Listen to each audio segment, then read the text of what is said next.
හොඳයි අද අපි මං කිව්වා වගේ පොඩ්ඩක් ඇඩ්වාන්ස් පැත්තට තමයි යන්න හදන්නේ. අපි අද බලමු කොහොමද මූවි ක්ලිප් එකක් ඇතුලේ තියෙන. ඒ කියන්නේ මූවි ක්ලිප් එකකට තියෙන වෙනම ටයිම්ලයින් එක. ඒ ටයිම්ලයින් එක කොහොමද අපි එළියෙන් ඉඳන් කන්ට්‍රෝල් කරන්නේ? ඒ වගේම අපේ ඔබ්ජෙක්ට් එක කියන්නේ මූවි ක්ලිප් එකක් කොහොමද x අක්ෂය ඔස්සේ y අක්ෂය ඔස්සේ මූව් කරන්නේ වගේ දේවල් තමයි අද අපි කතා කරන්නේ. අපි පොඩි වෘත්තයක් ගන්නම් මම මූවි ක්ලිප් එක විදිහට modify convert to symbol මෙතන මූවි ක්ලිප් කියන එක තෝරගන්න ball මම මේක ඇතුලේ පොඩි ඇනිමේෂන් එකක් අපි කියමු select motion to in set keyframe මේක මෙදිර මූව් කරගන්නවා මේක ප්ලේ කරලා බලුවොත් ඔයාලට පේන ඇති ඔබ්ජෙක්ට් එක උඩට ඇනිමේෂන් එක වෙනවා ඩබල් ක්ලික් කරලා මේකේ මම ෆස්ට් ෆ්‍රේම් එකේ ඇක්ෂන් එක ලියා ගන්නවා ස්ටොප් කියලා ස්ටොප්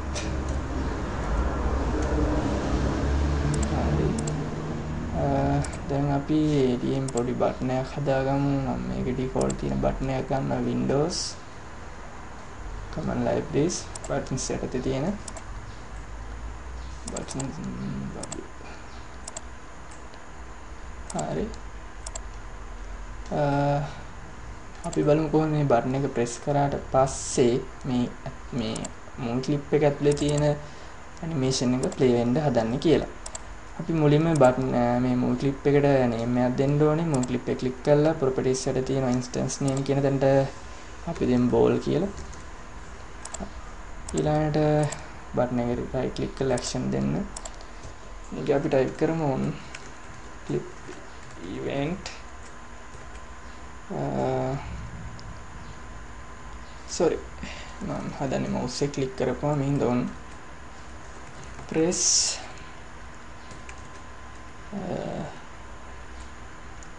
මේකදී අපි මේ root කියන එක use කරනවා අර මූවි ක්ලිප් එකට call කරන්න root dot අපේ මූවි ක්ලිප් එකේ name එක ball dot play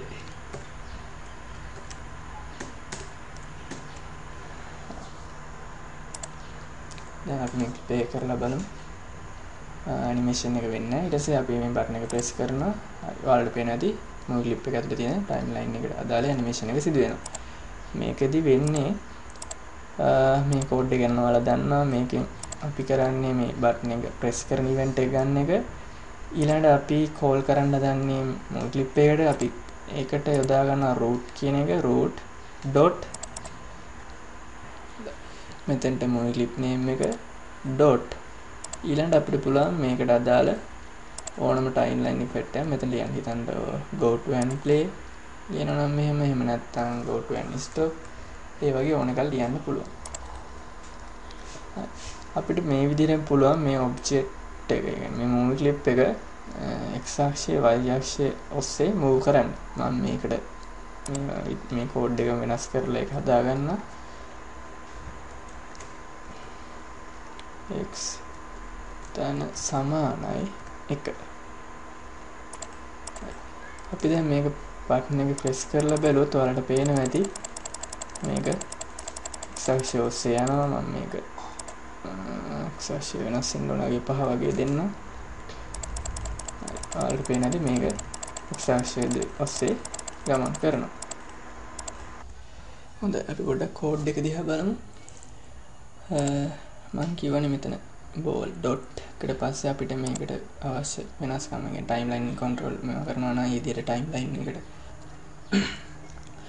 අදාළ function මෙතන call කරන්න පුළුවන් එහෙම නැත්නම් වලට පුළුවන් මේකේ properties ඒ කියන්නේ x අක්ෂය y අක්ෂය width එක height එක ඒ වගේ alpha එක කියන්නේ මේක විනිවිද පේන ගාන ඔය වගේ දේවල් වෙනස් කරගන්න පුළුවන් මේ විදිහට dash එක නම් නෙමෙයි මේකට කියන්නේ මොකක් හරි එයාලා මෙතන x ටයිප් කරන්න පුළුවන් y අපි බලමු මෙතන width කියලා ටයිප් කරලා දැන් ප්ලේ කරලා බලුවොත් ඔයාලට පේන ඇති මේක ප්‍රෙස් කරද්දී මේකේ width එක වැඩි වෙනවා.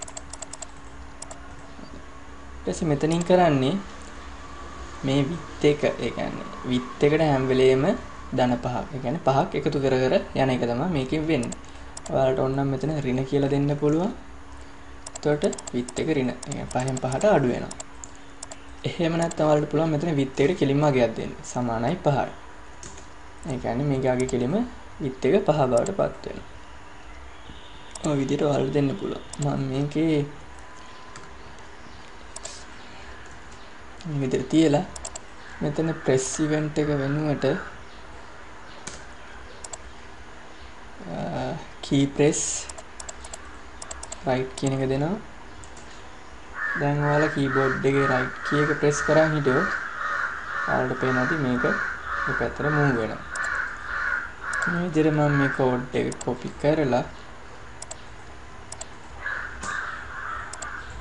paste කරගන්නවා. මෙතන right වෙනුවට left කියලා දෙනවා.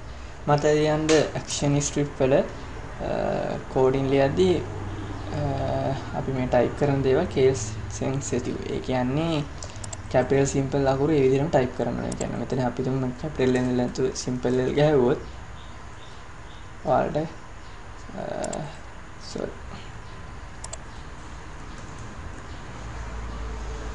මේ වගේ දැන කියන්නේ syntax එකක capital simple මාරු කරොත් ඔයාලට පේනවා ඇති මේක syntax එකක් විදිහට හඳුනගන්න action flash එක මෙතන අනිවාර්යෙන් capital P වෙන්න ඕනේ. මේ වගේ capital simple අනිවාර්යෙන් හරියට මතක තියාගෙන type කරන්න ඕනේ. මම මෙතන ඍණ කියලා දෙනවා. දැන් ඔයාලට පේන ඇති left button එක press කරද්දී වම් පැත්තට right එක click කරද්දී දකුණු පැත්තට move වෙනවා. නමුත් සාමාන්‍යයෙන් අපි game එකක් වගේ දෙයක් හදද්දී මේ system එක use කරන්නේ object එක move කරන්න. මොකද ඔයාලට පේන ඇති මේක right key click press කරගෙන ඉද්දී ඔයාලට පේන එකපාරටම 5ක් ගිහින් ඊළඟට තමයි smooth විදිහට මේක දකුණු පැත්තට move වෙන්නේ. නවත්තලා මම වම් පැත්තේ බටන් එක press කරනවා. ඔයාලට පේන ඇති එකපාරටම පළමුවෙන් මේ අවශ්‍යකයට ගිහිල්ලා කියන්නේ ඍණ 5ක් අඩු වෙලා ඊළඟට තමයි ගානට ස්මූත් විදිහට මේක ඍණ 5ට යන්නේ. මේක අපිට වෙනස් කරගන්න පුළුවන්. ඊළඟට දැන් අපි මේක ලිව්වේ මේ බටන් එකට තමයි මේ කෝඩ් එක ලිව්වේ. අපිට එහෙම නැත්නම් අපිට මේක පුළුවන් මේ movie clip එකටත් ලියන්න. සාමාන්‍යයෙන් අපි advanced program කරද්දී action strip ගොඩක් ඒවා ලියන්නේ මේ වගේ frame එකක තියාගෙන. මොකද එතකොට අපිට ඒක ලේසි. මාත් ඉස්සර සාමාන්‍යයෙන් flash ඉගෙන ගන්න කාලේ මාත් මේ විදිහට movie clip වල තමයි, ඒ කියන්නේ button වල අදාළ code එක ලිව්වේ. ඒත් පස්සේ තේරුණා ඊට වඩා අපිට පහසුවක් තියෙනවා කියලා මෙතන action strip, ඒ කියන්නේ frame එකකම coding කරද්දී. අපි ඊළඟ ටියුට් එකෙන් තවත් ඇඩ්වාන්ස් දේවල් ගැන කතා කරමු. ඒ කියන්නේ මම ඔයාලට කිව්වනේ අපි මේ action strip එකකින් ඉඳන් ලියන්න පුළුවන් කියලා. අපි ඊළඟ ටියුට් එකෙන් කතා කරමු සාමාන්‍ය platform ගේම් එකකට වගේ object එක move කරන්න. يعني හරියට smooth විදිහට move කරන්නේ කොහොමද? ඒ වගේම තව අපිට කතා කරන්න තියෙනවා collide. ඒ කියන්නේ object දෙයක් collide වෙන අවස්ථාව කොහොමද හඳුනගන්නේ? ඔය වගේ දේවල් කතා කරන්න තියෙනවා. අපි ඒකට use කරන hit test කියන function එක. එහෙනම් අපි ඊළඟ ටියුට් එකෙන් ඒ වගේ තව advanced දේවල් ගැන කතා කරමු. ඔයාලට මොනවා හරි ප්‍රශ්න තියෙනවා නම් පල්ලෙන් කමෙන්ට් එකක් දාන්න. එහෙම නැත්නම් මට email කරන්න tutorial.lanka@gmail.com මේ email එකට මට email එකක් දාන්න. මම ඔයාලට පුළුවන් විදිහට හැකි වෙලා තියෙන විදිහට ඔයාලට reply කරන්න. එහෙනම් අපි ඊළඟ ටියුට් වලින් හම්බෙමු.